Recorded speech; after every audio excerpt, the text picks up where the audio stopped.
শাশুড়ির যেমন বৌমা পছন্দ। ও বৌমা, বৌমা কোথায় গেলে? কোথায়? 8টা তো বেজে গেল।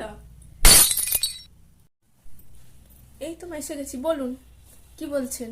কি করছিলে শুনি? কোনো কাজ হয়েছে? হ্যাঁ, সব কাজ হয়ে গেছে, এবার শুধু ভেজা জামা কাপড়গুলো ছাদে তুলে দিয়ে আসলেই হবে। আর আপনি চা খাবেন তো? পটল যে অফিসে যাবে সেদিকে কোনো হুঁশ আছে? রান্না বান্না কিছু করেছো তুমি? হ্যাঁ মা, সব কাজ হয়ে গেছে। আপনার সঙ্গে একসঙ্গে পুজো বসবো সেই ব্যবস্থাও করে ফেলেছি। হ্যাঁ হ্যাঁ, ঠিক আছে, যাও একসাথে পুজোয় বসবো দুজনে। যাও তাড়াতাড়ি কাজগুলো সেরে এসো।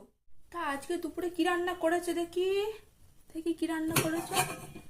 বাবা, মূলো ছক্কা। আর এটা চুনো মাছের টক। এগুলো তোমার খুব পছন্দের। আপনি খেতে ভালোবাসেন তাই তো করেছি। ও, ভালো ভালো, খুব ভালো করেছো। হরি হরায় নমঃ, কৃষ্ণ জাত ভায় নমঃ।